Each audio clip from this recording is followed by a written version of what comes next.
Tomás Vandevalle, licenciado en Ciencias Políticas, empresario agrícola, ciudadano del mundo.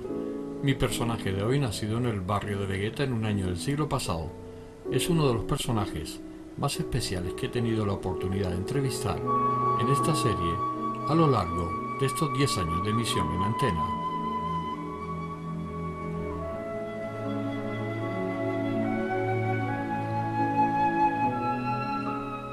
Durante 60 minutos vamos a tener la posibilidad de entrar en ese interior de Tomás, que les prometo no va a haber lugar para el aburrimiento, al contrario, les garantizo que saldremos con nuevas ilusiones en esa lucha permanente que tenemos contra la monotonía. Hombre preocupado por servir a la sociedad, ha ocupado distintos puestos a lo largo de su vida en ese servicio, que en algunas ocasiones no ha quedado personalmente satisfecho con su quehacer realizado. A partir de ahora les emplazo a no perder ningún momento de este programa, que viene con una certificación de amenidad e información.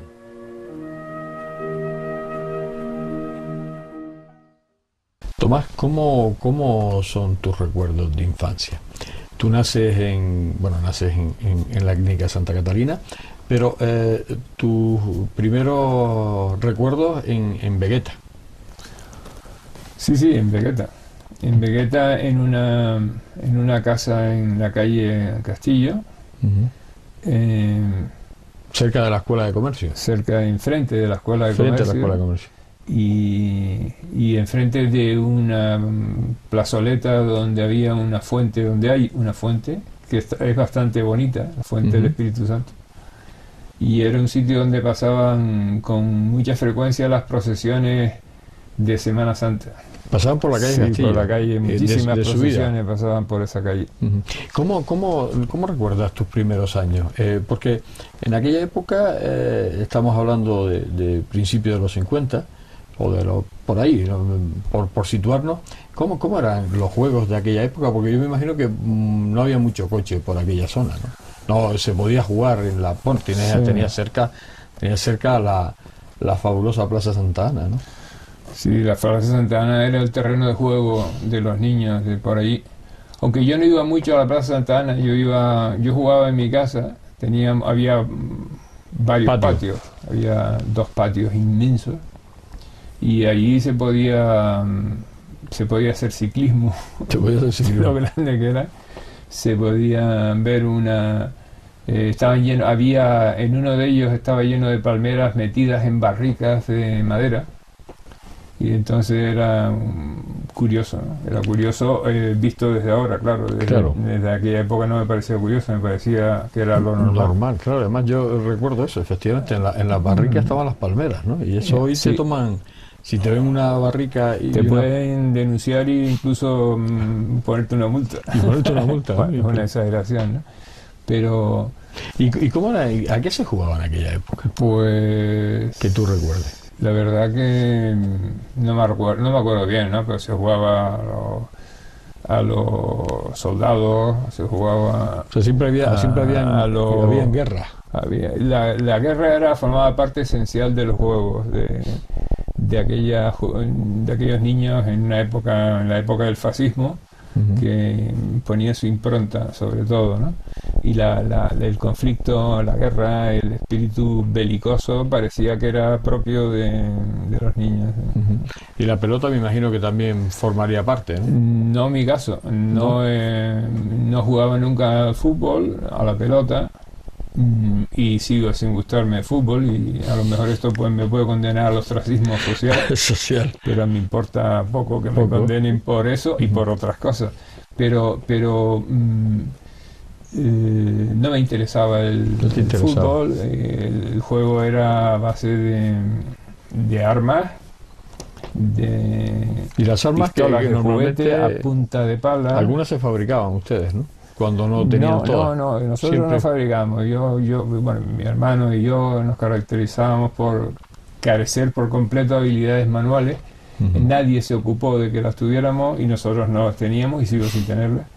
Pero el uso de armas de juguete era impresionante. Claro. Tan impresionante que desde los 12 o 13 años estaba deseando tener una carabina De lo de verdad, de balines, donde podías matar algo, claro. Matar pájaros. Pájaro, que era lo que se... Es decir, la violencia estaba bien incrustada. Estaba bien incrustada.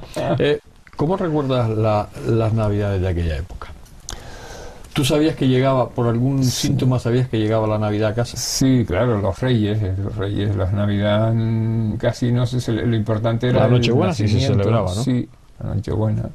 ¿Y por qué se mascabas tú que llegaba la Navidad? ¿Por las truchas? ¿Por que tú ya en casa estabas notando que el ambiente, aparte de los belenes? El principal síntoma eran los turrones. Los turrones. Y algunos dulces propios de la época. Pero los turrones eran solo en esa época, claro. No se tomaban en otra época del año. Que ya se pueden adquirir a cualquier época del año, ¿no? Y los polvorones y toda aquella... Y los polvorones y los pasteles de gloria y algunas cosillas más, o algunas, bastantes más, se tomaban solo en aquella época. Y luego estaba relacionado, era todo muy enfocado bajo un punto de vista, perdón que utilice esta palabra tan abstracta, era todo una influencia cristiana brutal, católica, entonces estaba todo impregnado de cristianismo, de catolicismo. Lo principal era, aparte de los juguetes y los regalos que traían los Reyes Magos, que también estaban vinculados con el nacimiento de Jesús. Era el nacimiento, todo lleno de figuras, es decir, estaba muy... en mi casa, mi madre era viuda, estaba todo muy influido por la religión. ¿Y te hacían ir a la misa del gallo? ¿O? Sí, algunas veces fui a la misa del gallo. A mí todo aquello ya no me gustaba y sigue sin gustarme. Ya no te gustaba sin gustarme la religión cristiana, sigue sin gustarme la religión católica y soy así de claro. Ya. Cuando llegaban los Reyes, me imagino, eso era una noche especial, ¿no? Para ustedes. Sí, era muy emocionante porque... ¿Llegaron a ver a los Reyes dejando algo en tu imaginación? La imaginación lo hacía todo. Sí, ¿no? Era emocionante la noche previa y el descubrir. Que no se dormía, ¿no? No se dormía pensando que llegaban los Reyes y había que esperarlos allí, ¿no? Sí. ¿Y si salía a la calle con los juguetes que te regalaban con los amigos para enseñárselos? Nosotros no jugábamos en la calle. No jugábamos en la calle, no jugábamos. ¿O los amigos venían a casa? Los amigos venían, tenía primos o íbamos a casa de primos y nos reuníamos un montón de primos y amigos, muchos amigos. Y jugábamos. Y se enseñaban los juguetes cada uno. Teníamos un patio ahí grandísimo donde podíamos jugar a montones y era muy divertido, ¿no? Me parece que era divertido. En aquel tiempo me parece que era divertido. El recuerdo lo tiene. El recuerdo es peligrosísimo, los recuerdos son peligrosísimos porque se transforma la realidad que viviste. Pero la sensación final de toda esa época es mala, es negativa, es decir, me molesta la niñez impregnada de religiosidad. Y me molesta también porque vivía apartado de lo que parecía normal, que era jugar en la calle. Y vivía apartado de lo que hacían otros niños, aunque yo también jugaba, pero de esa otra forma. Pero al final, ese aislamiento fue bueno porque me entusiasmé por la lectura. Claro. Y me entusiasmé infinitamente por la lectura y eso es algo impagable. ¿Cómo llegas al colegio? ¿Qué recuerdos tienes de tu primera vez? Siguen siendo recuerdos negativos. También. ¿Entras en un colegio religioso? Entro en un colegio, primero un colegio alemán, cuando era muy pequeño, después pasó a los jesuitas. El recuerdo, la sensación es muy negativa. No me gustaba el colegio, no me gustaba el lo que se hacía religioso. A pesar de que los clérigos intentaban seducirme, dicho sea en el buen sentido, para que yo fomentara una vocación religiosa en mí, porque éramos dos hermanos. Vocación, ¿no? Yo era el pequeño, el mayor iba al mundo y el otro iba a la iglesia. Y entonces lo intentaron, pero no lo considero. Pero negativo. Y luego me pusieron en un colegio laico, que no voy a decir el nombre, y fue todavía más negativo. Fue más negativo. Es decir, era el mismo Perro con distinto el collar. mismo perro con el maldito collar. El maldito collar del autoritarismo franquista, de la pésima calidad pedagógica, de los malísimos profesores, etcétera, etcétera, etcétera. Eso es una infancia desde el punto de vista educativo horripilante. Llegas a la edad juvenil, tú de esos colegios vas pasando, vas estudiando bachiller, y bueno, ya tu edad juvenil, ¿cómo era la vida en aquel tiempo? Y cuando hablo de la juventud, ¿con qué se divertía la juventud? Y ya cuando hablo de juventud, pues bueno, 16, 15, 17... Hombre, ¿existían los bailes? Sí, lo importante eran las chicas. Las chicas, eso era... Claro, como se decía en aquel momento, las chiquillas. Las chiquillas. Eso era lo importante. O sea, ¿Y era dónde? una libido a toda potencia. Claro. Sí. Entonces era casi obsesivo el tema de las chicas. Yo no tenía hermanas, luego... las chicas parecían más lejanas, me resultaban más lejanas y más... Sí, porque no tenías contacto con ellas, claro. Digamos, más diferentes de lo que le parecerían los que tenían hermanas y tal. Entonces la relación era más peculiar porque no tenía hermanas, ¿no? Y claro, el tema era... ¿Y que se reunían en baile, en guateques, en había reuniones? guateques, sí, había guateques, algunos guateques, no muchos, Y luego lo importante era ir a ligar a las discotecas. O sea que ya se empezaba a ligar a las más discotecas. importante. Pero que era difícil, ¿no? Era muy difícil. Porque normalmente te quedabas en la barra. Sí, te quedabas en la barra con una cara de estúpido imposible de describir. Sí, claro, porque la gente ahora no se lo imagina, pero efectivamente ibas... Me imagino que ahora también se quedan con cara de estúpido. Bueno, yo creo mucho. que ha cambiado mucho la vida, ¿no? En cuanto a esos temas, Sí. pero es verdad que ibas a la discoteca y además en aquel tiempo Las Palmas era una ciudad de discotecas, claro. Sí, era Había una ciudad de bastante. discoteca y de cine. Y de cine. Sí, 35 salas llegó a tener y 35 discotecas. También, pues había un... En la época de los 60 era una edad dorada y 70 que... Entonces se iba... ¿Y se hacían las pandillas? Sí, había pandillas mixtas, sí, pero siempre con divisiones internas importantes, chicas, chicos, claro. Porque es que en aquel momento el machismo era absoluto, ¿no? Absoluto. La educación era una mentalidad, una educación machista, autoritaria, religiosa, acientífica, ajena por completo a cualquier interés cultural.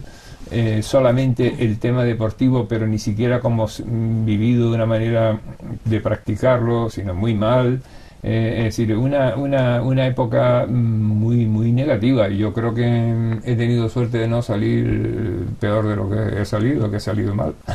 ¿La sexualidad cómo se vivía en aquella época? Se vivía con la misma represión, una represión sexual y represión moral brutal. Es difícil ahora mismo, cuando hay en nuestra época hay más libertad sexual. Probablemente no total, porque a lo mejor dentro de 100 años se verá como que todavía hay muchos condicionamientos sexuales, pero es difícil de comprender desde el momento histórico que estamos viviendo cómo era la vivencia de la sexualidad. El desprecio hacia los homosexuales era brutal. Sí, que aplicaban la ley de vagos y maleantes, parecía, ¿no? que todo homosexual era en potencia un pedófilo o un agresor sexual, y esto es injusto, obviamente, ¿no? Y luego estaba todo permeado por una visión moral de toda la vida sexual, que era muy negativa. Había que romper eso. Entonces, cuando yo al final de la adolescencia empiezo a leer cosas que me hacen empezar a ver el mundo de una manera diferente, empiezo a sentir por fin uno de los momentos de mayor, en mi interior, de mayor euforia, de mayor esperanza, de mayor amplitud, de mayor luminosidad que nunca he tenido. Es decir, empezar a romper con todo mi pasado, toda la educación que me habían infligido. Eso para mí es uno de los grandes momentos de mi vida. No es el único, pero hay otros momentos de mucho esplendor personal que también podremos comentar, pero este es el primero. Es decir, cuando empiezas a romper todo eso. Cuando empiezas a... ¿Cómo lo rompes? ¿Hablando con alguien? No, señor. No había nadie que fuera capaz de hablarte de otro mundo. Eran las lecturas. Empiezas a leer libros de los pocos que el régimen del general Franco permitía, o que iban clandestinos. Empiezas a leer libros donde empiezas a ver temas sexuales diferentes, temas políticos, temas de crítica social, sí, de todo. Y ese es el momento en donde se le abre un mundo diferente. Ahorrador de electricidad Staminar. Tras muchos años de implantación en Canarias, les ofrecemos la posibilidad de ahorrar de un 10 hasta un 35% del consumo de su factura de electricidad. Tenemos un ahorrador que se adapta a sus necesidades, sea cual sea su tipo de negocio o industria. Muchos ahorradores puede encontrar en el mercado, pero solo Staminar ha demostrado su eficacia. No deje que los gastos abusivos de electricidad afecten su economía de negocio. Pídanos presupuestos sin compromiso al 921-481-249. Ahorrador de energía Staminar, la solución a sus problemas de exceso de consumo. Ahorre de un 10 hasta un 35% de su factura de electricidad.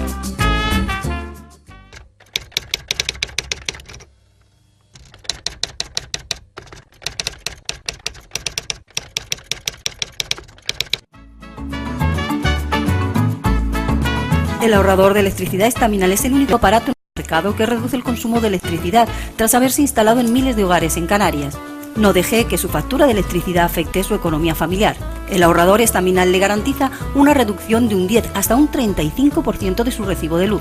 Staminar no necesita ninguna instalación especial, es autoinstalable y no consume electricidad. Diga basta al excesivo consumo de electricidad y llámenos al 928-481-249. Reduzca hasta un 35% de su factura de electricidad. Staminar, su seguro de ahorro.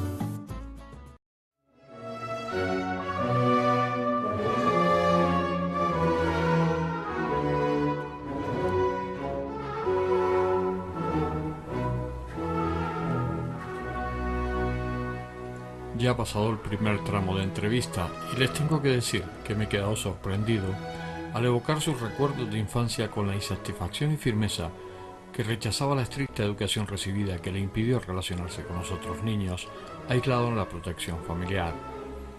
Escucharlo con la sencillez de sus palabras, pero con una determinación firme de rechazo en cuanto al concepto de religión de aquellas épocas y el sistema instaurado en España, me deja gratamente sorprendido, quizás, seguramente por algunos paralelismos que pudimos tener en esos años. Seguimos escuchando a Tomás.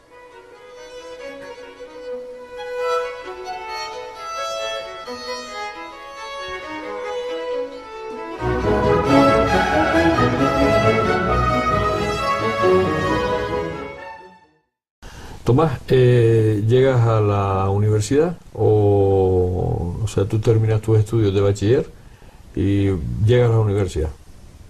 Exacto. ¿Qué haces? Me voy a estudiar ciencias políticas. ¿Y por qué ciencias políticas en aquella época? ¿Estabas tú implicándote en lo que estabas viendo, ¿no? Yo estaba completamente politizado en contra del régimen. Ya en aquella época estabas tú absolutamente en contra del régimen y absolutamente en contra del sistema económico vigente. Tenía una posición pues muy de izquierda en el plano, digamos, de las ideas, porque en la práctica política seguía viviendo como un burgués normalito. Normal, bueno, que es lo que pasaba en aquella época, ¿no? Pero llegas a la universidad, te vas a Madrid. en la Universidad de Complutense, donde se estudiaba ciencias políticas, pues era un lugar de lucha entre los estudiantes y los profesores demócratas contra la dictadura. Era un sitio donde se estudiaba la carrera, se estudiaban las asignaturas, pero claro, a la vez el famoso CEU, ¿no? En aquella época el CEU, el Sindicato Español Universitario de los No, yo hablo del CEU, el Servicio de Estudiantes Universitarios, me parece que era un poco lo que controlaba la universidad. El no sé Sindicato si era de Estudiantes Universitarios, CEU, sí, era el sindicato que había montado el régimen para agrupar a los estudiantes, pero que en el año que yo llegué a la universidad ya había sido completamente desmantelado y ya no existía ningún rastro de esa cosa. Entonces era un lugar de lucha. O sea, cuando yo llegué a política, en el primer curso, estaba tomada la facultad, y no estoy exagerando, estaba tomada por la policía. En aquel momento se llamaba Policía Armada, ahora se llama Policía Nacional. Los policías con cascos estaban en la puerta del aula. Cuando acababa la clase no te dejaban estar hablando dentro, tenías que desalojar el aula, la desalojaba el policía, es decir... en vez de un conserje, la policía lo sacaba el conserje estaban por ahí los conserjes como con el rabo entre patas, bastante más asustados que los estudiantes, y los estudiantes pues vivían un ambiente de odio y de rechazo al régimen de Franco impresionante. Es decir, no había un estudiante que se atreviera a hablar a favor de la dictadura en aquel momento. Es decir, había muchos de esos que no están ni con unos ni con otros, y que luego se convirtieron en lo que se dijo con gracia, demócratas de toda la vida, pero que nunca estuvieran la mayoría de gente no estaba contra la dictadura, estaba como espectador. Había minorías muy activas que estaban en contra. Y entonces, pues claro, ese es el momento en que yo me formo en la Facultad de Políticas, en un ambiente antidictadura, un ambiente en una posición de izquierda, marxista, tratando de romper completamente con todo mi pasado. Terminas tu carrera, te vuelves para Las Palmas. Termino política y me doy cuenta que no sé prácticamente nada. Es decir, en ese escenario de lucha, en ese escenario de continuos cierres de la facultad, continuos conflictos, continuas intervenciones de la policía, mi entusiasmo por la carrera era enorme, pero la formación que estaba recibiendo era malísima. Y entonces dentro de políticas había la especialidad entre otras, de antropología social, el estudio de las sociedades primitivas y el estudio de las sociedades campesinas, y eso es lo que a mí me fascinó, y me especialicé dentro de políticas. Los 2 últimos cursos, de los 5 que eran, me especialicé en antropología social. Y entonces cuando terminé política me di cuenta que no tenía ni la más remota idea. Entonces, en aquella época ya había muerto mi madre, yo era el único heredero, tenía una posición económica buena, y entonces la decisión que tomé fue ir a estudiar antropología a Inglaterra, a Londres, a Inglaterra primero. Pero el problema era que no sabía una palabra de inglés. Había estudiado francés y mal, como todos los... mayoría abrumadora de los estudiantes, una ciencia de idiomas pésima. Entonces fui con mi mujer a Inglaterra, aprendimos inglés muy bien y me admitieron en la Universidad de Londres, en el Goldsmiths College, y ahí me pasé 1 año y medio estudiando antropología social, y donde es la otra gran época en mi vida, mucho mejor que la anterior de mi adolescencia, que era muy confusa, muy llena de errores, llena de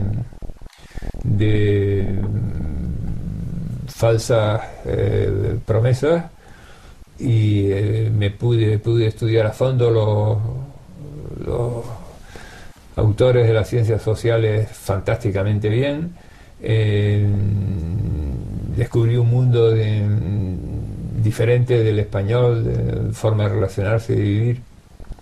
El inglés, el idioma lleva consigo valores de lo que la cultura, los valores que tiene la gente que habla ese idioma. No solo son palabras, también lleva consigo actitudes, valores, y entonces me fascinó la vida primero en donde aprendí en Bournemouth y luego en Londres.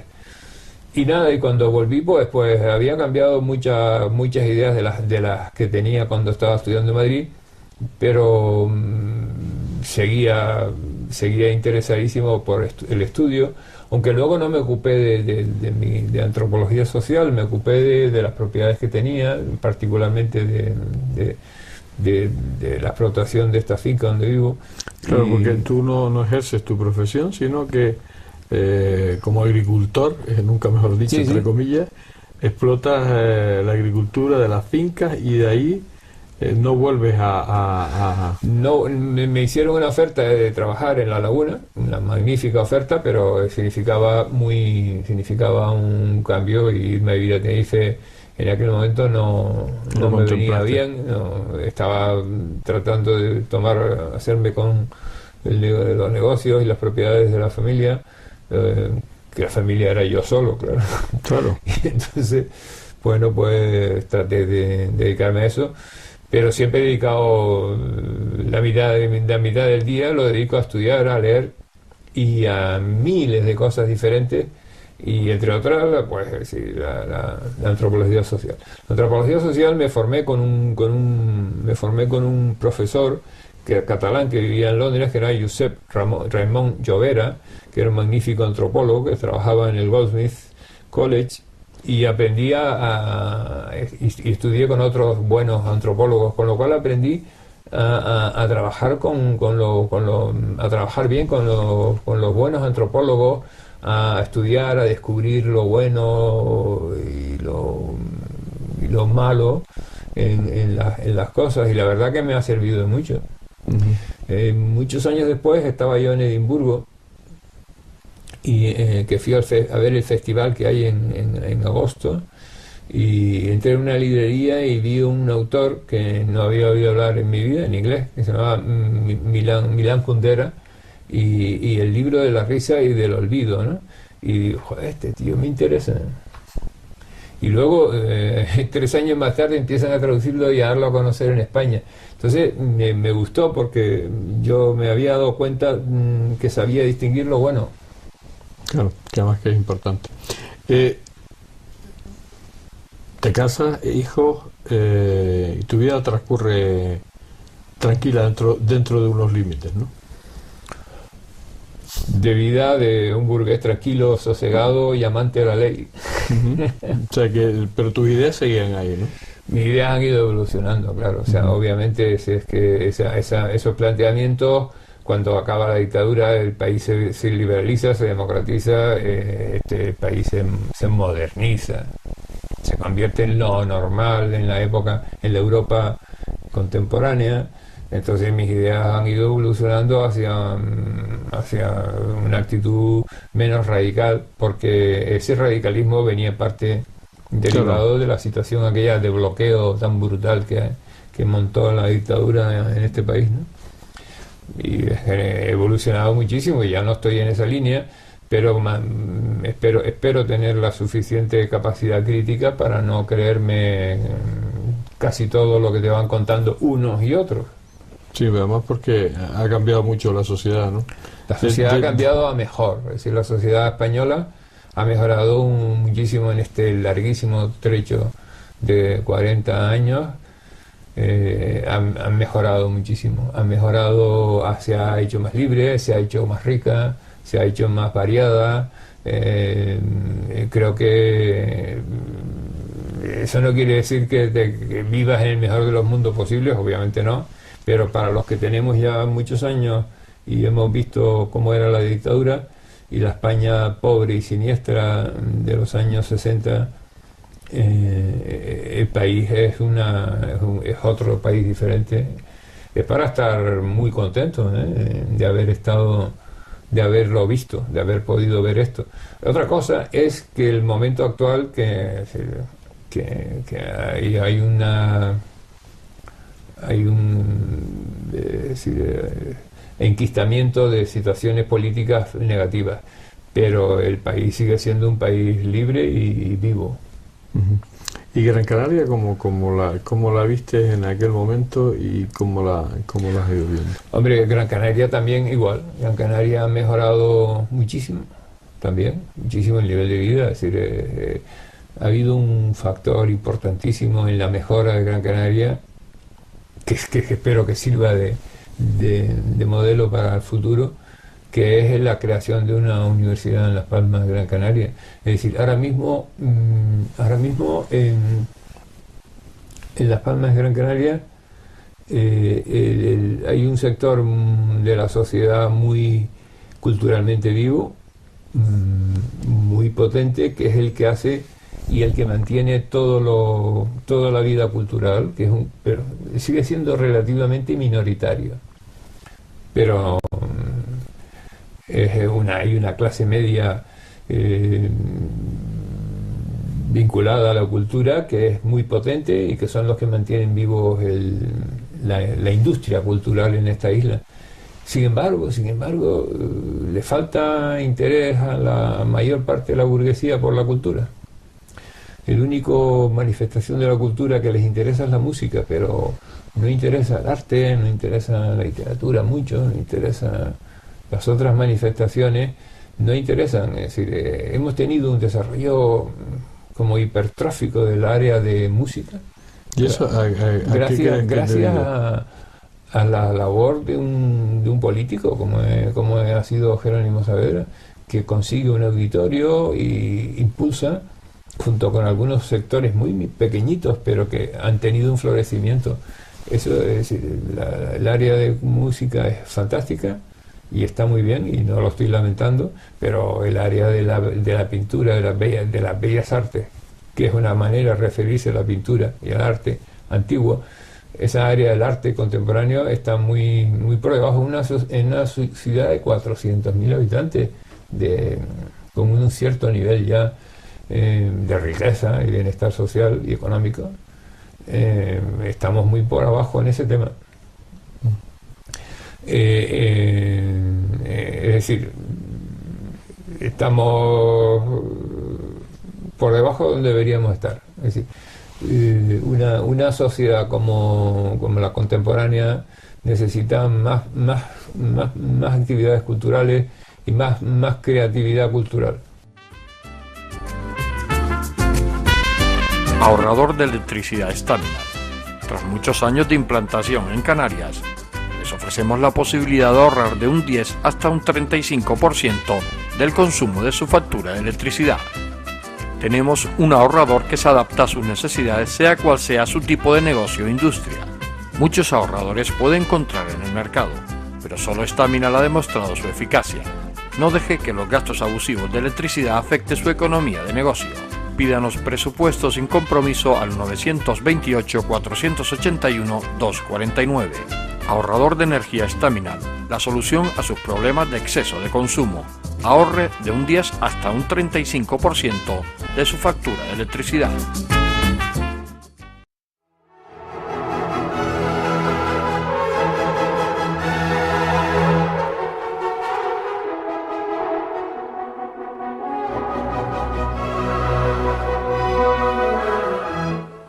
Los negocios familiares le impidieron desarrollar algunas de esas ideas que estaban en ebullición en su interior y que conscientemente se había preparado a lo largo de su vida. Claro ejemplo, su aprendizaje del inglés en el Reino Unido o su especialización en antropología social. Tomadas a medida que pasa la conversación, no deja de sorprenderme cuando deja fluir sus ideas de una manera tan convincente, pero a la vez tan sencilla, que debo de reconocer que me ha ganado para la causa.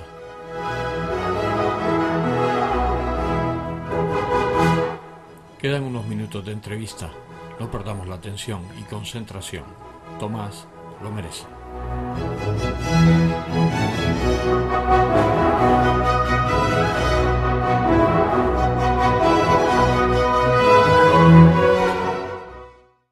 Tomás, estamos en la actualidad. ¿Cómo te sientes? Pues bien, la verdad que me siento bastante bien, es decir, he tenido una experiencia límite que es un infarto, pero he tenido suerte porque me dio al lado del hospital.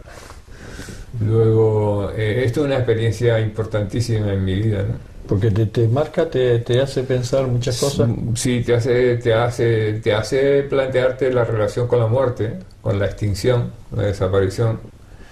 Y me ha dado algunas ideas, me ha dado la idea de que aceptaría muy bien la muerte sin ningún miedo, aceptaría de forma más clara que uno se muere, que no siempre es fácil de aceptarlo, y tampoco me importaría morirme, es decir, no tengo ningún tipo de tristeza ni de depresión, pero no me importaría que mi vida acabara pronto, es decir, no. Y no tienes necesidad de creer en una religión que te diga que tienes un mal. No tengo necesidad de creer en utilizar ese tipo de creencias, ¿no? Porque eso no te va. No me dice nada, ya, es decir, me dice que lo critico mucho y que no me gusta nada lo que dicen ese tipo de cosas, pero no me ocupo de lo que dicen demasiado, aunque en un país como este donde tiene tal influencia la religión en concreto, es casi como un país musulmán. Tú te pones a mirar Irán y ves la influencia de los clérigos, es una república teocrática, vale, pero la influencia de una sola religión es tan absoluta que muchas veces parece como que estamos como España es parecido, ¿no? Uh-huh. Y no quiero exagerar, obviamente estamos en un estado aconfesional, pero esa influencia es monumental. Pero vamos, que tampoco es un asunto que te impide vivir en absoluto. Uh-huh. O sea, ¿te arrepientes de algo que has hecho en tu vida? ¿O te ha quedado alguna espinita de algo que quisiste hacer y no pudiste hacer? Pues sí, me queda alguna espinita. Me arrepiento de haber actuado en política como actué.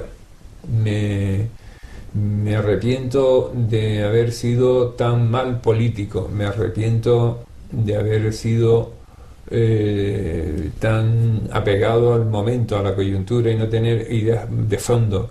He estado en política poco tiempo, pero podía haber intentado, probablemente no lo hubiera conseguido, pero podía haber intentado ir más a los problemas de fondo. Yo me encargué de un área que era viceconsejero de Administración Pública. Hice mi trabajo, es un trabajo bastante oscuro.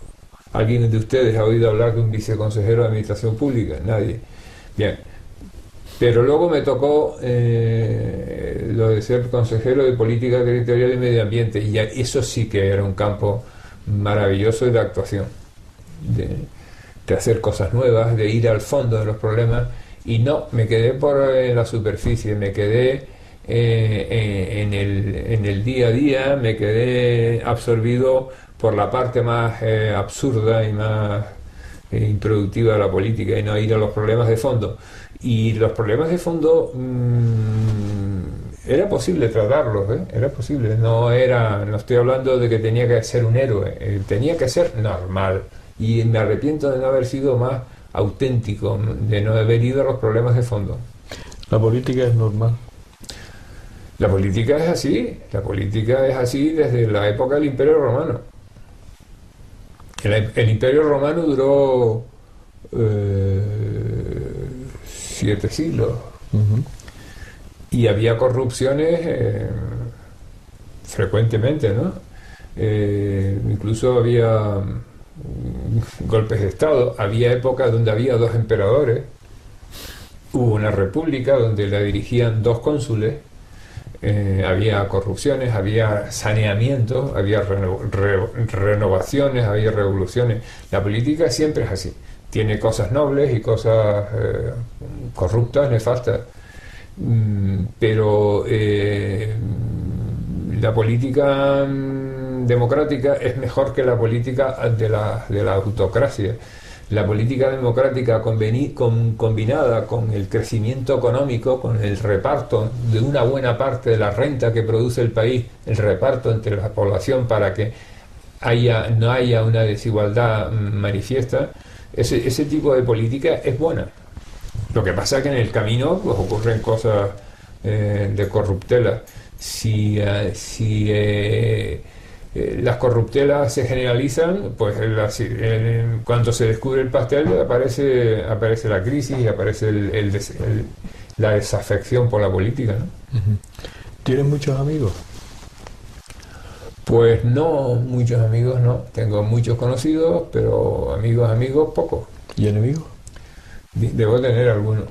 Debo tener ¿Conocidos o sin conocer? algunos conocidos y en algún momento algunos de esos amigos enemigos pues ha disfrutado con mis padecimientos en el ámbito de la política, pero ahora siento haberles quitado esos placeres. Esos placeres, ¿no? ¿Qué significa para ti la Real Sociedad Económica de Amigos del País? Pues, ¿Qué significa la actualidad? Es una institución cultural importante y cívica, no es solo cultural, también es de acción cívica. Y para mí es una oportunidad de hacer un trabajo por los demás, de poner un pequeño grano de arena en la conciencia cívica de la ciudad de Las Palmas. Y la conciencia cívica de una ciudad no la hace una persona, la hace mucha gente. ¿Y se le reconoce a esta sociedad económica, a esta Real Sociedad Económica, la labor que ha hecho y la labor que está haciendo? Sí, la reconocen. Se le reconoce. Sí la reconocen, es decir, las instituciones le han dado premios. ¿Y la gente de a pie? Y la gente de a pie también, bastante, ¿no? Obviamente todo puede ser masivo, todo puede ser más conocido, pero en general hay un reconocimiento del trabajo que estamos haciendo. Yo estoy satisfecho, es decir, entiendo que la gente está correspondiendo con conocimiento y con generosidad al trabajo que estamos haciendo. ¿Sigues teniendo proyectos? Tu vida no para, ¿no? No paro, no dejo de tener proyectos, ¿no? Es decir, tengo algunos interesantes, pero espero que cuando acabe mi papel en la Real Sociedad Económica me ponga a escribir sobre mi biografía y algunas de mis ideas. Es decir, no quiero hacer una autobiografía porque se tiende mucho en las autobiografías a justificarse y en algunas cosas me gusta autojustificarme, pero en otras entiendo que es impresentable, ¿no? Hay que ser más riguroso, más sincero, si es posible. Y entonces quiero hacer una mezcla de biografía y de autografía y de memorias. Espero que lo lean algunos. Lo más probable es que la gente, que mis amigos lean poco eso, o no lo lean, pero porque eso ocurre habitualmente. Es una ciudad con pocos lectores, pero espero que sirva para algo, porque a lo mejor para los observadores de la política puede servirles lo que yo pueda decir. La ilusión no se pierde nunca. Yo creo que alguna gente la pierde, ¿no? Sí. Yo no la he perdido, pero alguna gente está claro que está muy tocados por la adversidad y lógicamente algunos sucumben, claro. Yo entiendo que yo no tengo, estrictamente hablando, no tengo ilusiones. O sea, el porvenir no me interesa. No tengo proyectos en el futuro que me atraigan y me hagan vibrar. No tengo. Pero el mundo de la cultura, de lo que dicen los buenos literatos, es todo. Hay tantas cosas interesantes que leer que no voy a tener tiempo, aunque viva los 150 años que espero vivir. Es decir, hay tantas cosas interesantes que leer que solo por eso merece la pena esperar al día siguiente para seguir leyendo. ¿Cómo te gustaría que fueras recordado en el futuro? Pues la verdad que me gustaría eso, que pensaran que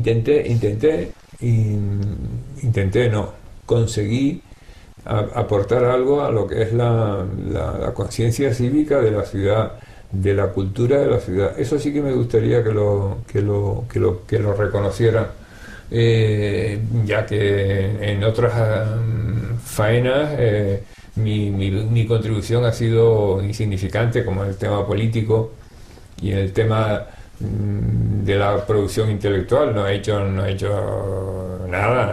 que merezca ser recordado.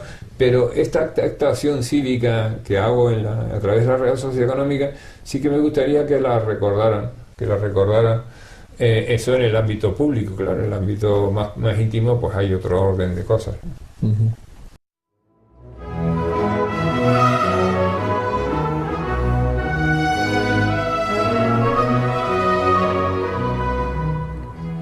Hemos llegado al final.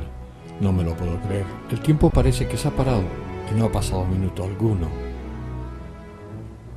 Cuando caminamos por la finca en el devenir del final de este programa, viene a mi mente que en el poco tiempo que nos conocemos en mí ha nacido una empatía que estoy seguro que a través del tiempo trascenderá en nuestra relación.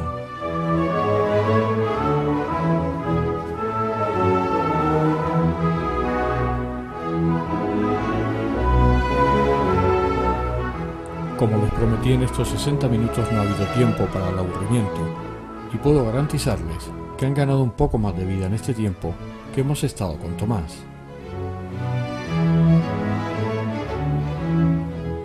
Seguramente me hubieran hecho falta más horas para seguir entrando en el interior de él, pero ya saben que el tiempo en televisión no es negociable. Pero estoy vencido de que habrá más ocasiones de tenerlo entre nosotros.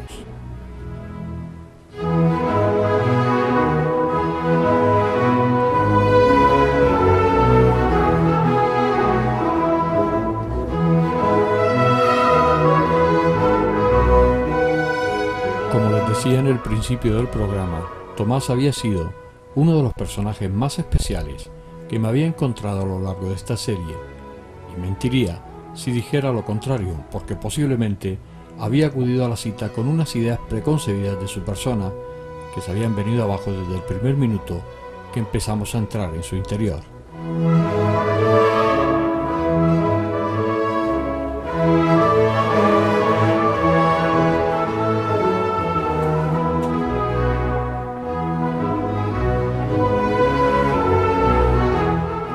Ahora sí se nos ha acabado el tiempo, ese tiempo inolvidable que hemos pasado junto a Tomás Van de Valle, licenciado en Ciencias Políticas, antropólogo social, empresario, en la actualidad desempeñando cargos de forma altruista en busca de mejorar esta difícil sociedad que nos ha tocado vivir.